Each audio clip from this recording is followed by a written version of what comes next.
Hi everyone, welcome back to another video. तो भाई बहुत सारे लोगों का रिक्वेस्ट था कि भाई आपने सिर्फ फंडेड रूम का एक ही वीडियो बनाया था, आप भाई उसका जो इंस्टेंट मॉडल है उसके बारे में भाई एक डेप्थ वीडियो बनाओ जहां पे भाई आप सारे रूल्स के बारे में डिस्कस करोगे। तो भाई आज के इस वीडियो पर ना मैं द फंडेड रूम की सारी वो रूल्स के बारे में बताऊंगा जो भाई आपको हिडन लगता है, ठीक है, जो आपको पता नहीं होता है कि अगर मैं इंस्टेंट फंडिंग अकाउंट यहाँ पे परचेस करूं तो भाई उस अकाउंट के अंदर हमें क्या क्या फॉलो करना होगा ताकि हमारे अकाउंट ब्रीच ना हो भाई। तो चलिए भाई वीडियो को स्टार्ट ही करते हैं। एंड भाई जो कोई भी आप में से फर्स्ट टाइम इस वीडियो को देख रहे हो ना, लाइक प्रॉप फर्म इंडस्ट्री में फर्स्ट टाइम आ रहे हो, prop firm first time by करना चाह रहे हो, तो भाई रूल्स के बारे में ना सबसे पहले आपको अच्छे से जान लेना चाहिए, उसके बाद ही आपको अकाउंट परचेस करना चाहिए, ठीक है। तो चलिए देर न करके मैं यहाँ पे वीडियो स्टार्ट करता हूँ एंड यहाँ पे मैं अपना स्क्रीन शेयर करके आपको वो सारी चीजें बता देता हूँ about funded room, sorry the funded room. तो भाई अगर आप द फंडेड रूम में आते हो ना, यहाँ पे जो अकाउंट साइज शुरू होता है, अगर आप इंस्टेंट फंडिंग अकाउंट लेते हो भाई इसके अंदर 5,000 से शुरू होता है एंड $1 लाख तक आप इंस्टेंट फंडिंग अकाउंट यहाँ पे ले सकते हो, ठीक है। एंड यहाँ पे नॉर्मली क्या बताया गया है कि अगर आप यहाँ से कोई अकाउंट लेते हो तो यहाँ पे जो आपका मैक्सिमम डेली लॉस रहेगा वो है 3%। अगर आप $10,000 का अकाउंट लेते हो तो आप दिन में $300 ही लॉस कर सकते हो, उससे ज्यादा अगर करते हो या 300 में भी चले जाते हो तो भी आपका अकाउंट यहाँ पे ब्रीच हो जाएगा। एंड मैक्स यहाँ पे 6%, यानी कि $10,000 के अकाउंट का अगर 6% काउंट करूं तो होता है $600। एंड मिनिमम ट्रेडिंग डेज यहाँ पे 7 डेज है। बाद में देखेंगे कि यहाँ पे जो मिनिमम ट्रेडिंग डेज है यहाँ पे ऐसा कुछ क्राइटेरिया है कि जहां पे हमें पूरे अकाउंट बैलेंस का 0.1% या 0.2% इन 7 दिनों में बनाना ही पड़ेगा। एंड भाई साथ में इसके अंदर 15% कंसिस्टेंसी रूल्स है। आप में से किसी को भी अगर नहीं पता 15% कंसिस्टेंसी रूल्स क्या है वो मैं आपको थोड़ा सा बता देता हूं यहाँ पे, एंड फिर भी आपको समझ में नहीं आया ना तो भाई आप मेरे चैनल में जाकर 15% कंसिस्टेंसी रूल बोल के सर्च करो, आपको वहां पे काफी सारे वीडियोस मिल जाएंगे। उन सारे वीडियोस में मैं डिटेल में बता के रखा है, वो पूरे सेपरेट वीडियो है 15% कंसिस्टेंसी रूल्स के ऊपर, ठीक है। तो भाई 15% कंसिस्टेंसी रूल का मतलब क्या है, मान लो भाई आपका एक $10,000 का अकाउंट है एंड आपने सोच के रखा है जब भी वहां पे 1,000 हो जाएगा मैं उसे विड्रॉल कर लूंगा, ठीक है। आपने एक नंबर सोच के रखा है $1,000। तो भाई मान लो आपका उस $10,000 का अकाउंट में $1,000 प्रॉफिट बन गया, ठीक है। तो जिस दिन आप विड्रॉल करने के जाओगे ना, रिक्वेस्ट करने के लिए जाओगे, वहां पे आपको ये मेक श्योर करना होगा ये जो मैंने इतने दिन ट्रेड करके $1,000 बनाया, $1,000 बनाया, तो कोई भी दिन क्या ऐसा है जिस दिन मैं पूरे $1,000 का 15% से ज्यादा प्रॉफिट बनाया। अगर आप ज्यादा प्रॉफिट बनाया तो भाई आप विड्रॉल नहीं कर सकते। आपका हर दिन का प्रॉफिट रहना चाहिए पूरे $1,000 का 15% से कम, यानी कि $150 से कम आपका होना चाहिए भाई, नहीं तो भाई आप वहां पे रिक्वेस्ट नहीं डाल सकते, ठीक है। तो ये होता है 15%। तो इसके ऊपर मैंने डेप्थ वीडियो बना के रखा है, आप चाहे तो उस वीडियो को देख सकते हैं। एंड ट्रेडिंग पीरियड यहाँ पे अनलिमिटेड दिया जा रहा है, लेवरेज यहाँ पे 1:100। एंड भाई इसके अंदर जो रिवर्ट स्प्लिट है ना वो 80% तक दिया जाता है, ठीक है। तो भाई ये तो हो गया नॉर्मल से रूल जो आपको इस अकाउंट के अंदर फॉलो करना होगा, आपका टारगेट रहेगा, आपका डेली लॉस कितना है वो है। तो अभी चलिए हम लोग बात करते हैं मेन रूल्स को लेके, जो फर्स्ट टाइम कोई भी अगर यहाँ पे अकाउंट लेने के लिए जा रहे हैं, जिनको पता नहीं होता है भाई इस रूल को भी हमें फॉलो करना होगा, है ना। तो सबसे पहले यहाँ पे रूल्स में क्लिक करेंगे। रूल्स पे आने के बाद भाई यहाँ पे आप देख सकते हैं काफी सारी चीजें इसके अंदर डाला हुआ है। तो हम लोग बात करेंगे सिर्फ इंस्टेंट फंडिंग को लेके, क्योंकि ये पूरी वीडियो इंस्टेंट फंडिंग को लेके है। चलिए, तो यहाँ पे मैंने कंसिस्टेंसी रूल्स आपको बता दिया एंड इसके अंदर तो अभी थोड़ा से नीचे आएंगे। अभी देखिए भाई जो जनरल ट्रेडिंग रूल्स होता है, तो भाई सबसे पहले बात करते हैं न्यूज ट्रेडिंग को लेके। तो यहाँ पे बताया जा रहा है भाई इवोल्यूशन स्टेज जो होता है, मतलब फेज 1 फेज 2, यहाँ पे तो मैं इंस्टेंट फंडिंग अकाउंट के बारे में बात कर रहा हूँ ना, लेकिन यहाँ पे बताया जा रहा है कि न्यूज ट्रेडिंग सिर्फ अलाउड है इवोल्यूशन स्टेजेस में। मतलब अगर आप कोई 2 स्टेप अकाउंट ले रहे हो या 1 स्टेप अकाउंट ले रहे हो वहां पे भाई कर सकते हैं। You can hold trades through news events. आप अगर एक न्यूज ट्रेड कर रहे हो ना तो उस टाइम पे आप होल्ड कर सकते हो, लेकिन भाई आप उस न्यूज के टाइम के अंदर अगर आप कोई ट्रेड को क्लोज कर दे रहे हो तो भाई वो यहाँ पे काउंट नहीं होगा भाई। एंड न्यूज आपको कैसे पता चलेगा कि कौन से टाइम में कौन सा न्यूज है भाई, आप एक साइट चेक करना जिसका नाम है फॉरेक्स फैक्ट्री। वहां पे date wise and time wise बता देता है कि भाई इस डेट में इस टाइम के अंदर एक न्यूज आने वाला है, रेड फोल्डर न्यूज। आपको वहां पे दिख जाएगा कि कौन सा रेड फोल्डर न्यूज है, कौन सा हाई इंपैक्ट न्यूज है, आपको सारी चीजें दिख जाएगा। तो भाई यहाँ पे वही चीजें बताया जा रहा है। अगर आप यहाँ पे फंडेड हो जाते हो, फंडेड अकाउंट में मान लो न्यूज टाइम के अंदर आप मान लो 6 बजे न्यूज़ है एंड 6 बजे के आसपास, मतलब उस 3 मिनट के आसपास कोई हाई इंपैक्ट न्यूज़ है एंड उस टाइम पे आप अपना ट्रेड को ओपन कर रहे हो या क्लोज कर रहे हो, तो भाई वो यहाँ पे काउंट नहीं माना जाएगा, मतलब वो यहाँ पे भाई काउंट नहीं करा जाएगा, ठीक है। ये आपको मेक श्योर करना है। एंड भाई अगर आपका ट्रेड उस इवेंट से पहले, उस न्यूज़ से 5 घंटे पहले अगर एग्जीक्यूट करा हुआ है तो भाई यहाँ पे कोई वो इशू नहीं होगा। लेकिन भाई उस टाइम के अंदर, उस 5 मिनट के जो टाइम फ्रेम होता है उसके अंदर ये चीज़ अगर आप करते हैं तो आपका यहाँ पे जो भी प्रॉफिट्स होता है वो यहाँ पे काउंट नहीं करा जाएगा। हेजिंग मतलब भाई अगर आप फंडेड हो जाते हो तो सेम अकाउंट के अंदर आप यहाँ पे हेजिंग वगैरह नहीं कर सकते। आई होप आपको ये पता होगा, मतलब buy and sell same pair के अंदर आप नहीं कर सकते भाई। उसके बाद हेजिंग अक्रॉस मल्टीपल अकाउंट्स, ये भी भाई आप नहीं कर सकते। मान लो आप एक अकाउंट में बाई करके रखे हो एंड दूसरे और एक अकाउंट है आपके पास, उसके अंदर आप सेल करके रखे हो, भाई ये सारी चीजें यहाँ पे डिटेक्ट हो जाता है, तो भाई ये चीजें भी आप यहाँ पे नहीं कर सकते हो। बहुत बार क्या होता है कि हम लोग खेल खेल में कर देते हैं, लेकिन भाई ये चीजें यहाँ पे अलाउड नहीं है भाई। जब आप पे आउट रिक्वेस्ट करने जाओगे ना तब आएगा मजा कि आप यहाँ पे ऐसे हेजिंग कर रहे हो, आप रूल्स ब्रेक कर रहे हो एंड आप पे आउट रिक्वेस्ट कर रहे हो, भाई वहाँ पे आपका पे आउट डिनाइल हो जाएगा। ऐसे बहुत सारे लोगों के साथ होता है भाई, उनको पता नहीं होता है कि उनका पे आउट डिनाइल क्यों हुआ है। वो तो ऐसे ही आ जाते कि भाई मेरा पे आउट मुझे नहीं मिला है, मेरा पे आउट डिनाई कर दिया गया है। भाई यहाँ पे जो भी रूल्स होता है उसको फॉलो करना होगा एटलीस्ट। अगर आप फॉलो नहीं करते तो भाई आपका अकाउंट यहाँ पे डिनाई कर देगा, आप यहाँ पे कुछ भी नहीं कर सकते क्योंकि बाहर का फर्म होता है। एटलीस्ट ये ट्रेड रूम हमारे जान पहचान यूट्यूबर का है, मतलब हम पहचानते हैं इसको एंड आप लोग भी जानते हैं, तो इसलिए उस हिसाब से दिक्कत नहीं है, ठीक है। आप अगर यहाँ पे सारे रूल्स को फॉलो कर पाते हो एंड उनको आप मेल करते हो भाई मेरा सारे रूल्स फॉलो है, तो भाई पे आउट क्यों डिनाई हुआ, तो आपको पे आउट मिल जाएगा, ठीक है। ऐसा नहीं हुआ है भाई कोई अगर अच्छा प्रॉफॉर्म आपका पे आउट डिनाई कर देता है। हाँ, एक दो घटिया प्रॉफॉर्म है, मैं इसका भी रिव्यू कर चुका हूँ, आपको पता है शायद, मैं नाम नहीं लूंगा, लेकिन भाई वो घटिया प्रॉफॉर्म है। तो चलिए, उसके बाद भाई यहाँ पे बताया जा रहा है कि आप यहाँ पे ना एक्सपर्ट एडवाइजर यूज कर सकते हो, ठीक है। मतलब आप अगर आप यहाँ पे इंस्टेंट फंडेड अकाउंट ले रहे हो तो भाई यहाँ पे आप एक्सपर्ट एडवाइजर यूज कर सकते हो भाई। लेकिन भाई यहाँ पे अलाउड कौन सा चीज नहीं है, अगर आप थर्ड पार्टीज ईएस के ऊपर काम कर रहे हो तो भाई वो चीजें यहाँ पे प्रोहिबिटेड है, ठीक है। कोई भी ट्रेडिंग सर्विसेज ऐसे थर्ड पार्टीज आप यूज नहीं कर सकते भाई।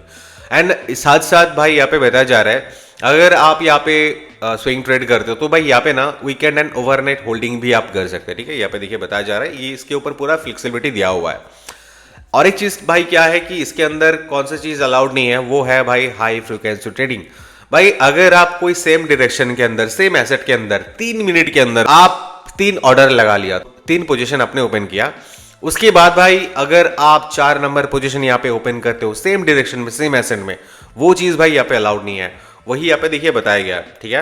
High frequency trading, latency arbitrage and any form of exploiting platform और price fit delays is strictly prohibited, such activities will result in account termination. भाई यहाँ पे क्या बताया जा रहा है, अगर भाई आप ऐसे बाई एंड सेल कर रहे हो बहुत कम टाइम के अंदर, 3 मिनट से पहले आप बहुत बार बाई सेल कर लिए हो भाई एंड वहाँ पे प्राइस फिट डिलेज के वजह से एंड ऐसे कुछ आपने फायदा उठा लिया एंड वहाँ पे आपने प्रॉफिट जनरेट किया, तो भाई वो भी यहाँ पे काउंट नहीं होगा एंड आपका अकाउंट टर्मिनेट भी हो सकता है भाई। तो वो चीज़ भी यहाँ पे आप नहीं कर सकते, ठीक है।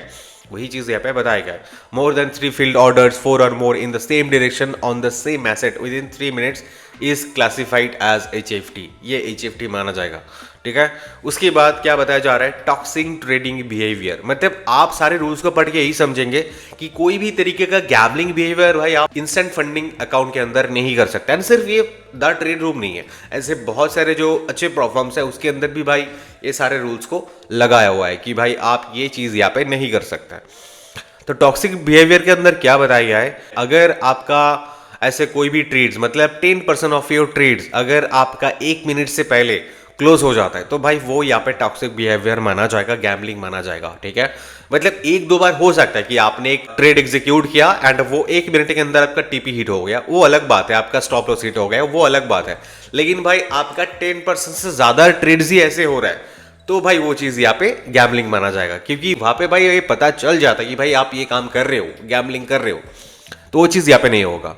मोर than 10% of your profits come from trades close under 1 minute, your account can not request pay out. भाई यहाँ पे साफ साफ बताया गया, अगर ये चीज करते हो तो आपका यहाँ पे पे आउट रिक्वेस्ट नहीं होगा। You can continue trading until this percentage fall below 10% if a continuous pattern of closing trades under a minute is detect, the account will be banned. लेकिन भाई यहाँ पे आपको चांस भी दिया जा रहा है, अगर आप अपने ट्रेड्स को बढ़ा देते हो, ठीक है, मतलब मान लो आप ये सारे ट्रेड्स 1 मिनट से ज्यादा होल्ड करके आप बंद कर दे हो, मान लो आपका सारी ट्रेड्स आप 1 मिनट से ज्यादा होल्ड करके आप एग्जिट कर रहे हो, तो क्या होगा, आपका वो परसेंटेज कम हो जाएगा जितनी बार आप 1 मिनट से पहले ट्रेड को क्लोज किए हो। तो वो 8%, 9% या 7% में आ जाता है, तब भाई यहाँ पे आप पे आउट रिक्वेस्ट कर सकते हो। नहीं तो अगर ये सेम चीज कंटिन्यू रिपीट होता है तो भाई वो यहाँ पे बैन करा जाएगा आपका अकाउंट, ठीक है। एंड कॉपी ट्रेडिंग के बारे में यहाँ पे बताया जा रहा है, using third party copy trading services और having someone else manage your account is not allowed. भाई अगर आप ये सोच रहे हो कि भाई बाहर मेरा एक दोस्त रहता है, वो ट्रेडिंग अच्छे करते हैं, मैं उसको मेरा अकाउंट दूंगा, लॉगिन क्रेडेंशियल्स दूंगा, वो मेरे बिहाफ पे ट्रेड करेगा, भाई वो सारी चीजें यहाँ पे अलाउड नहीं है भाई, कॉपी ट्रेडिंग इसके अंदर अलाउड नहीं है। एंड पे आउट के बारे में क्या बताया गया है, pay out window is from Sunday 11:59 PM first to Monday 12 PM first. Pay out request can only be submitting during this window, मतलब आपको संडे एंड मंडे के इस टाइम के बीच में आपको पे आउट रिक्वेस्ट करना होगा, ठीक है। And request made outside this window will not be accepted, मतलब इस टाइम के अलावा अगर दूसरे कोई टाइम में आप रिक्वेस्ट करते हो वो यहाँ पे एक्सेप्टेड नहीं होगा, यहाँ पे साफ साफ बताया गया। Once submitted pay out are typically process in under 2 hours, in cases required detail verification processing may take up to 24 hour. Normally भाई इसके अंदर पे आउट रिक्वेस्ट करने का 2 घंटे के बाद ही आपको पे आउट मिल जाता है, मतलब इसी टाइम के अंदर आपको पे आउट रिक्वेस्ट करना है, उससे बाहर में नहीं, तो आपको 2 घंटे के में मिल जाता है। अगर इन केस कोई भी अगर डिले हो रहा है तो भाई वहां पे कोई वेरिफिकेशन की वजह से डिले हो सकता है, वहां पे भी अप टू 24 आवर्स के अंदर आपको पे आउट सारे मिल जाता है, ठीक है। तो भाई ये है कुछ इंस्टेंट फंडिंग के अकाउंट का रूल्स भाई, जो आपको फॉलो करना होगा, ठीक है। अभी देखिए डेली लॉस के बारे में मैंने आपको ऑलरेडी बता दिया, कंसिस्टेंसी रूल्स के बारे में मैं ऑलरेडी आपको बता दिया। देखिए अगर आप $1000 का 15% निकालना चाहते हो, वो कितना होता है $150, तो कंटिन्यू आप $150 करके बनाइए, एंड जब भी यहाँ पे $1000 हो जाएगा विद्रॉ कीजिए, हो जाएगा। एंड अगर आप $1000 ही विद्रॉ करना चाहते हो एंड आप दिन में बना रहे हो $250, तो भाई आप विद्रॉल नहीं कर सकते, तो आपको और ज्यादा विद्रॉल करना होगा। तो 250 को आपको 15% बनाना होगा आपके टोटल प्रॉफिट से, तब जाके आप विद्रॉल कर सकते हो। मान लो इन केस आपने सोच के रखा है कि मैं $1000 ही बनाऊंगा, उसके हिसाब से मेरा पर डे $150 बनाना होगा। इन केस आपने 2 दिन 200 एक्स्ट्रा डॉलर बना दिया, तो भाई आप उस टाइम पे $1000 को टारगेट नहीं कर सकते, आपका टारगेट और बड़ा होना होगा उस टाइम पे। मान लो आपको वहां पे टारगेट करना होगा $2000, तो $2000 का 15% कितना होता है भाई, 1000 का 15% होता है $150, 2000 का कितना होगा, 2000 का हो जाएगा $300, तो आपका 15% से कम हो गया भाई। तो इसी हिसाब से आपको ट्रेड करना होगा। हो सकता है मेरा कहीं पे गलती हुआ है, लेकिन भाई इसी हिसाब से ये कंसिस्टेंसी रूल को काउंट करा जाता है, ठीक है। आई होप आपको मैं ये समझा पाया। फिर भी भाई कोई जगह पे अगर आपको दिक्कत हो रहा है या समझने में प्रॉब्लम आ रहा है, तो भाई मेरे साथ टेलीग्राम में भी आप कनेक्ट कर सकते हो, ठीक है। हाई फ्रीक्वेंसी ट्रेडिंग के अंदर ना भाई आपको ना एक चांस दिया जा रहा है। हाई फ्रीक्वेंसी ट्रेडिंग में अगर कोई अकाउंट आपका ऐसे ब्रीच होता है ना, तो भाई उसके बाद ना आपको एक सेकेंड ऑफेंस दिया जाता है। अगर ये सेम चीज सेकेंड टाइम होता है तो भाई आपका अकाउंट यहाँ पे टर्मिनेट कर दिया जाएगा। टॉक्सिक ट्रेडिंग के अंदर भाई यहाँ पे बताया जा रहा है, देखिए कि 1 मिनट के अंदर आपने यहाँ पे सारी ट्रेड्स को क्लोज कर दिया, तो आपका यहाँ पे पे आउट रिक्वेस्ट नहीं होगा। कब तक नहीं होगा, जब तक आपका ये सारी ट्रेड्स जो 10% अबव हो गया था, ये सारी ट्रेड्स आपका 10% के नीचे बिलो हो जाएगा, तब जाके आप पे आउट रिक्वेस्ट कर सकते हो। सेकंड सिनेरियो क्या होगा, profit share. If you have generated $1000 in profits and $200 came from trades close under 1 minute. मान लो आपका टोटल प्रॉफिट जनरेट हुआ है $1000 एंड $200 आपने जितने भी सारे ट्रेड्स लिए थे, $200 ऐसे हुआ है आप वो सारे ट्रेड को 1 मिनट से पहले क्लोज कर दिए हो, तो भाई यहाँ पे क्या बताया जा रहा है, you need to continue trading until your total profit reach at least $2000। तो जब तक आपके पूरे प्रॉफिट $2000 नहीं जाते हैं एंड आपका वो सारे 1 मिनट से पहले जितने भी सारे ट्रेड्स आपने लिए थे जो 10% अबव हो गया था, वो जब तक 10% बिलो नहीं होता है, तब तक भाई यहाँ पे आप विड्रॉल नहीं कर सकते। भाई आपको कंटिन्यू ट्रेड करते हुए जाना होगा। ये सारी चीजें अलग से यहाँ पे मेंशन करके दिया हुआ है ताकि आप लोगों को यहाँ पे कोई प्रॉब्लम ना हो। तो भाई यहाँ पे मैं जितनी भी सारी चीजें डिटेल में बताया ना, आई होप आपको अभी द ट्रेड रूम के इंस्टेंट फंडिंग का रूल्स को लेके कोई प्रॉब्लम नहीं होगा। एंड फिर भी कोई जगह पे अगर आपका डाउट वगैरह हो रहा है टेलीग्राम में, भाई मुझे मैसेज जरूर कर देना, नहीं तो इंस्टाग्राम में भी आप लोग मेरे साथ कनेक्ट कर सकते हैं भाई। तो भाई ये था कुछ इंस्टेंट फंडिंग अकाउंट का रूल्स। एंड अगर आपको पसंद आता है भाई द फंडेड रूम की इंस्टेंट फंडिंग अकाउंट, तो भाई कॉमेंट नीचे कर दीजिएगा ताकि बाकी सारे लोगों का हेल्प हो जाए, ठीक है। एंड भाई अगर आप सोच रहे हो यहाँ से कोई अकाउंट बाई करेंगे आप, तो तो भाई नीचे डिस्क्रिप्शन में मैंने रजिस्ट्रेशन लिंक दे रखा है, वहां से अगर जाके यहाँ पे आप साइन अप करते हो तो भाई कभी भी यहाँ से अगर आप अकाउंट बाई करते हो ना साइन अप करने के बाद, आपको वहाँ पे 20% का डिस्काउंट मिल जाएंगे, ठीक है। उस लिंक को यूज कर लेना। एंड भाई आप में से कोई भी अगर ऐसा जो फर्स्ट टाइम हमारे चैनल पर आ रहे हो, फर्स्ट टाइम वीडियो देख रहे हो, तो भाई आप लोग हमारे चैनल की बाकी सारी वीडियोस को एक बार चेक करो। देन अगर आपको पसंद आता है हमारे चैनल की वीडियोस, आप लोग इस चैनल के साथ जुड़ सकते हो सब्सक्राइब करके, ठीक है। तो चलिए भाई मिलते हैं ऐसे कोई अगले नए वीडियो में। आज के लिए इतनी, थैंक यू।